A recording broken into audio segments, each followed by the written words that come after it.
നമസ്കാരം. ശബരിമല സ്വർണ്ണപ്പാളി കേസ് പത്രങ്ങളുടെ ഒന്നാം പേജിൽ നിന്ന് അപ്രത്യക്ഷമായി. അതിന് ഒരു കാരണമേയുള്ളൂ. ഉണ്ണികൃഷ്ണൻ പോറ്റിയെ ശബരിമലയിൽ കൊണ്ടുവന്നതും പരിചയപ്പെടുത്തിയതും തന്ത്രി കണ്ഠരര് രാജീവര് ആണെന്ന എ പത്മകുമാറിന്റെ മൊഴി. ഈ മൊഴി പുറത്തു വന്നതോടെ പത്രങ്ങളെല്ലാം ഈ കേസിന് നൽകുന്ന പ്രാധാന്യം കുറച്ചു. എല്ലാ ദിവസവും ഒന്നാം പേജിൽ നൽകിയിരുന്ന വാർത്ത ആദ്യം ഉൾപേജുകളിലേക്ക് പോയി. ഒടുവിൽ പ്രധാന പത്രങ്ങളിലൊന്നും ഇല്ലാതായി. ഇത് രാഹുൽ മാങ്കൂട്ടത്തിൽ കേസ് വികസിച്ചു വന്നതുകൊണ്ട് മാത്രം സംഭവിച്ചതല്ല. സ്വർണ്ണപ്പാളി കേസ് രാഷ്ട്രീയ വഴികളിൽ നിന്ന് മാറി സഞ്ചരിക്കുകയാണെന്ന് പലർക്കും സംശയമുണ്ടായി തുടങ്ങി. പ്രതിപക്ഷ നേതാക്കളും കേസിനെ കുറിച്ച് പരാമർശിക്കുന്നത് ഏറെക്കുറെ അവസാനിപ്പിച്ചു.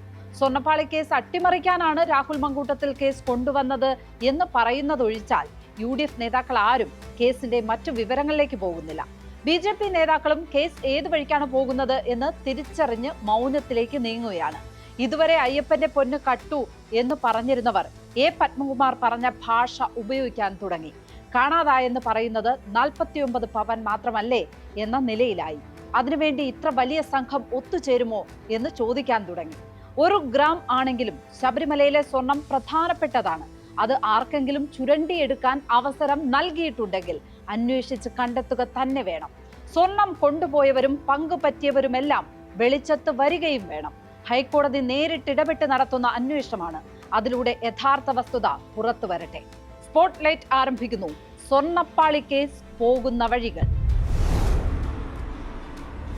ഉണ്ണികൃഷ്ണൻ പോറ്റി ശാന്തിക്കാരനായിരുന്ന ബംഗളൂരുവിലെ അയ്യപ്പ ക്ഷേത്രത്തിൽ കണ്ഠരര് രാജീവരായിരുന്നു തന്ത്രി. അവിടെ നിന്നാണ് ശബരിമലയിലേക്ക് ഉണ്ണികൃഷ്ണൻ പോറ്റിയെ തന്ത്രി കൊണ്ടുവന്നത് എന്നാണ് എ പത്മകുമാറിന്റെ മൊഴി. പോറ്റിയെ പരിചയപ്പെടുത്തിയതും തന്ത്രിയാണ്. ആ പരിചയം കൊണ്ടാണ് പോറ്റിക്ക് ശബരിമലയിലെ ദേവസ്വം പ്രസിഡന്റിന്റെ മുറി നൽകിയത്.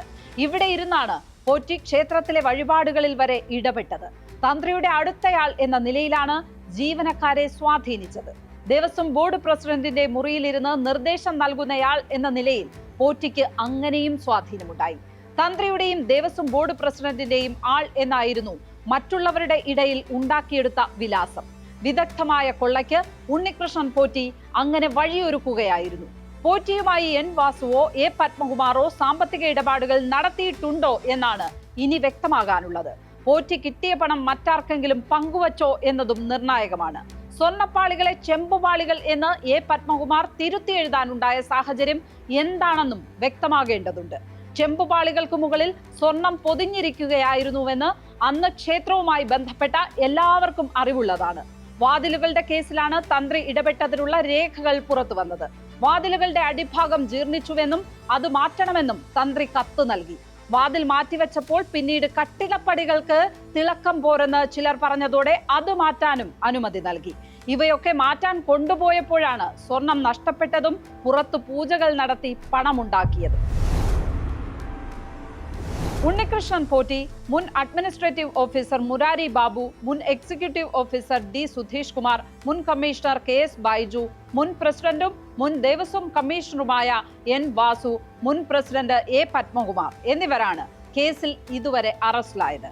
Devaswom secretary S Jayasree, assistant engineer K Sunilkumar, മുൻ commissioner RG Radhakrishnan, executive officer ആയിരുന്ന Rajendra Prasad, administrative officer K Rajendran Nair എന്നിവർ കൂടിയുണ്ട് അന്വേഷണ പരിധിയിൽ.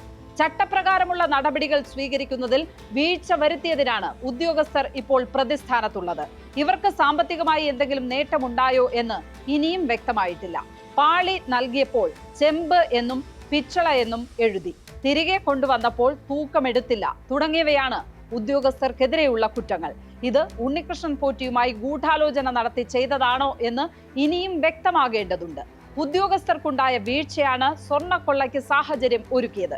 2019 നടന്ന സ്വർണ്ണക്കൊള്ളയെക്കുറിച്ച് 2025 മാത്രമാണ് വിവരം പുറത്തറിയുന്നത്. 2019 സ്വർണം പൂശിയ ദ്വാരപാലക ശില്പങ്ങൾ ചെമ്പെന്നെഴുതി വീണ്ടും 2025 കൊണ്ടുപോയപ്പോഴാണ് ഹൈക്കോടതി ഇടപെട്ടത്.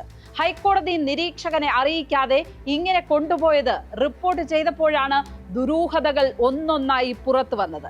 2019 കൊണ്ടുപോകുമ്പോഴും ചെമ്പെന്നെഴുതിയ ഉദ്യോഗസ്ഥർക്ക് തന്നെ 2025 പങ്കുണ്ടെന്ന് വ്യക്തമാവുകയായിരുന്നു.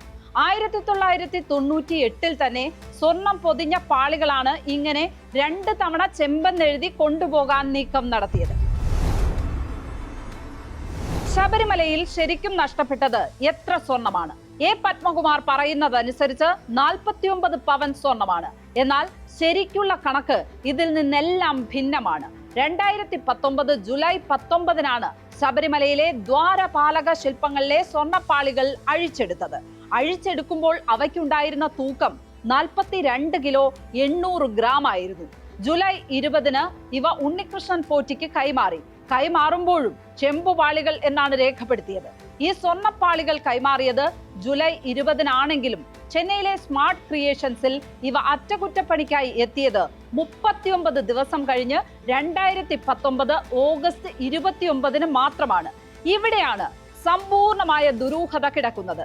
ഈ 39 ദിവസം എന്ത് സംഭവിച്ചു എന്നാണ് ഇനിയും പുറത്തു വരാത്ത വിവരം. ചെന്നൈയിലെ സ്മാർട്ട് ക്രിയേഷൻസിൽ എത്തിയപ്പോൾ ചെമ്പായിരുന്നുവെന്നാണ് MD പങ്കജ് ഭണ്ഡാരി നൽകിയ മൊഴി. അവിടെ എത്തുമ്പോൾ തൂക്കം 38 കിലോ 250 ഗ്രാം മാത്രമായിരുന്നു. അതായത് 4 കിലോ 54 ഗ്രാമിന്റെ തൂക്കം കുറഞ്ഞു. ഇവിടെ 2 സാധ്യതകളാണ് അന്വേഷണ സംഘത്തിന് മുന്നിലുള്ളത്. ശബരിമലയിൽ നിന്ന് കൊണ്ടുപോയ പാളികളിലെ സ്വർണം ഉരുക്കിയെടുത്ത ശേഷം ചെമ്പ് പാളികൾ ആകാം ചെന്നൈയിൽ എത്തിച്ചിട്ടുണ്ടാവുക. അല്ലെങ്കിൽ ശബരിമലയിൽ നിന്ന് കൊണ്ടുപോയ പാളികളല്ല അവിടെ എത്തിയത്. പകരം അതേ മാതൃകയിൽ ചെമ്പിൽ മറ്റൊന്ന് നിർമ്മിച്ച് എത്തിച്ചു. പുതിയതായി നിർമ്മിക്കാനെടുത്ത സമയമാകാം 39 ദിവസം. അങ്ങനെയെങ്കിൽ ശബരിമലയിൽ നിന്ന് അഴിച്ചെടുത്ത പാളികൾ എന്തു ചെയ്തു? അത് വിദേശ വിപണിയിൽ വൻ തുകയ്ക്ക് വിറ്റിട്ടുണ്ടാകാം എന്നാണ് അനുമാനം. ഹൈക്കോടതി തന്നെ രാജ്യാന്തര വിഗ്രഹ കടത്തുകാരിലേക്ക് സൂചന നൽകുന്ന വിവരങ്ങൾ പറഞ്ഞത് ഈ സാഹചര്യത്തിലാണ്. വിദേശ വിപണിയിൽ വിറ്റിട്ടുണ്ടെങ്കിൽ കോടികളാവും വിലയിട്ടിട്ടുണ്ടാവുക. ചെമ്പിന്റെയും സ്വർണത്തിന്റെയും അസൽ വിലയ്ക്ക് പകരം ശബരിമലയിലെ പാളികൾ എന്ന മട്ടിൽ കോടികൾ കൊടുത്തു വാങ്ങാൻ ആളുകൾ ഉണ്ടാകും. ശബരിമലയിലെ ഉരുപ്പടികൾ എന്ന നിലയിൽ പുരാവസ്തു വിപണിയിൽ സ്വർണം പൊതിഞ്ഞ പാളികൾ വിറ്റിട്ടുണ്ടെങ്കിൽ കേസ് ഇവിടെ എങ്ങും നിൽക്കില്ല. പത്മകുമാർ പറയുന്ന 49 പവന്റെ വിലയോ കേസ് രേഖകളിലുള്ള 1.5 കിലോ സ്വർണത്തിന്റെ വിലയോ ആകില്ല യഥാർത്ഥ മൂല്യം. അത് ഇനിയും കണ്ടെത്തേണ്ടതുണ്ട്. കേസ് ഇപ്പോഴും ആരംഭ ദശയിൽ തന്നെയാണ് എന്ന് പറയുന്നത് ഇതുകൊണ്ടാണ്. പത്മകുമാറിനും വാസുവിനും മുകളിലുള്ള ആ സാന്നിധ്യം ആരുടേത് എന്നുകൂടി സ്ഥിരീകരിക്കേണ്ടതുണ്ട്. കട്ടിളപ്പടികളും വാതിലും ദ്വാരപാലക ശില്പത്തിനായി പണിത പീഠങ്ങളും ദ്വാരപാലക ശില്പങ്ങളിലെ സ്വർണപ്പാളികളുമെല്ലാം അതീവ ദുരൂഹമായി തന്നെ തുടരുകയാണ്. ഇവയ്ക്കൊക്കെ ഡ്യൂപ്ലിക്കേറ്റ് ഉണ്ടാക്കിയാണോ സന്നിധാനത്ത് എത്തിച്ചത് എന്നാണ് ഇനിയും അറിയാനുള്ളത്. അസൽ പാളികൾ വിപണിയിൽ വിറ്റിട്ടുണ്ടോ എന്ന സംശയമാണ് അന്വേഷണ സംഘത്തിന് മുന്നിലുള്ളത്. അതുകൊണ്ട് തന്നെ ഒരു കാരണവശാലും പ്രാധാന്യം കുറയാൻ പാടില്ലാത്ത കേസാണ് ശബരിമല സ്വർണപ്പാളിയുടേത്. അന്വേഷണ പരിധിയിലേക്ക് പുതിയതായി ആരെങ്കിലും വരുന്നതുകൊണ്ട് കേസിന് പ്രാധാന്യം നഷ്ടപ്പെടാൻ പാടില്ല. സ്വർണപ്പാളികൾക്ക് എന്ത് സംഭവിച്ചു എന്നതടക്കമുള്ള വിവരങ്ങൾ പുറത്തു വരും വരെ അന്വേഷണം നടക്കേണ്ടതുണ്ട്. ഇതൊരു സാധാരണ തിരിമറി കേസല്ല. വിശ്വാസത്തെയും വിശ്വാസ്യതയെയും മറയാക്കി നടത്തിയ കൊള്ളയാണ്, കൊടിയ അഴിമതിയാണ്. ആ പ്രാധാന്യം എന്നും ഈ കേസിന് നൽകേണ്ടതുണ്ട്. സ്പോട്ട്ലൈറ്റ് ഇനി മറ്റൊരു വിഷയവുമായി നാളെ ഇതേ സമയം. നമസ്കാരം.